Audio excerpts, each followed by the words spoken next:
Bonjour, Alain Roger Fotsodada. Alors, aujourd'hui, nous allons vous montrer un autre système, un autre petit système de traitement d'eau communautaire, une petite station de traitement d'eau communautaire. Ces stations sont faites pour alimenter les populations environnantes, comme vous voyez derrière moi.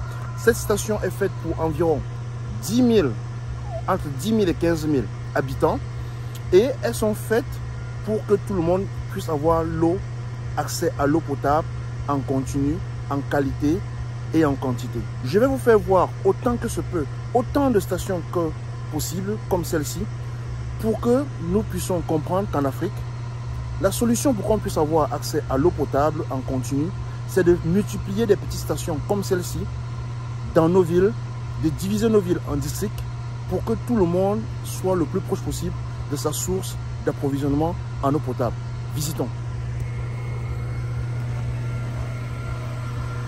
Alors, comme toujours, nous allons commencer par les forages. Alors, ici, nous avons 3 forages, mais il y a un qui est déjà abandonné. Celui-ci, il est abandonné. Donc, voilà le forage numéro 1 qui fonctionne normalement. Regardez bien l'étanchéité, vérifiez bien l'étanchéité. Et comme toujours, la tête de forage, le compteur et l'eau qui repart dans le sol. Voici le forage numéro 2, dans la même lancée. La tête de forage et l'eau, le compteur et l'eau qui repart dans le sol. Voilà l'hydrotank par lequel on augmente la pression dans l'eau avant d'envoyer aux populations. Et tout au-dessus là-bas, vous voyez, c'est ce petit équipement qui permet d'avoir la pression. En fait, c'est un compresseur. Donc, derrière, comme à l'arrêt, vous voyez, voilà les 2 tanks de stockage. Cette station peut stocker environ 320 mètres cubes d'eau.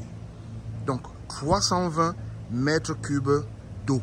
Si on suppose que chaque habitant a besoin de 100 litres d'eau par jour, ça veut dire que cette station peut donner de l'eau à 320 000 personnes, à 32 000 personnes, quand le tank est, quand les forages sont en arrêt et que l'eau est dans le tank.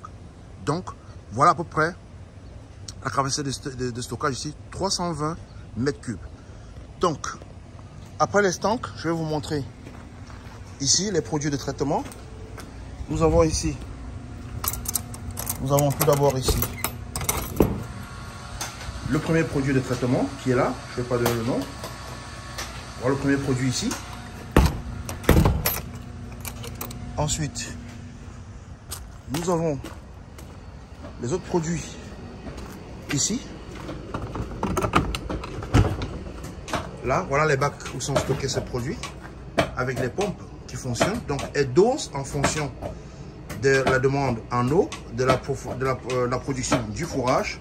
Donc, regardez comment ces petits bacs sont bien protégés. Et vous voyez, ce bâtiment, il est en plastique. Il est en plastique. C'est pour vous dire que les coûts ne sont pas aussi élevés que ça. On peut le faire en planche, hein. On peut faire ces petits bâtiments en planche.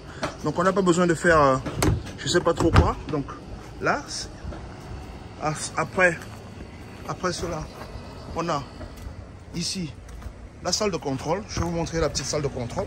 En fait, c'est la salle par laquelle c'est ici que les pompes de distribution sont stockées. Donc, on a 4 pompes de distribution. Il y en a 2 qui fonctionnent en temps normal et il y a 2 qui sont en stand-by. C'est-à-dire qu'elles sont là au cas où une des pompes tombe en panne. Pendant qu'on la dépanne, l'autre prend le relais sans problème.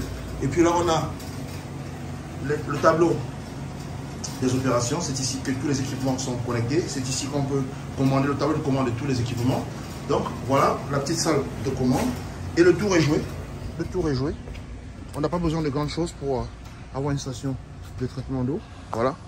Le tour est joué. Voilà toute la station. Elle est là, toute la station.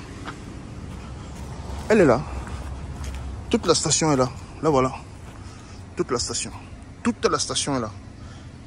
Et elle peut servir, elle est faite pour 15 000 personnes, mais son bac de stockage peut fournir l'eau à 32 000 personnes. Parce qu'il y a ce qu'on appelle ici le principe d'interconnexion. Donc ce district est connecté à un autre district à côté, tel que si ce district-là a un problème, ce château peut fournir de l'eau dans l'autre district qui a la même capacité de 15 000 personnes sans que la production ne soit en problème. Donc, je pense pour ma part qu'il est temps que nous puissions commencer à réfléchir sur comment diviser les villes en Afrique en districts comme ceci pour qu'on puisse avoir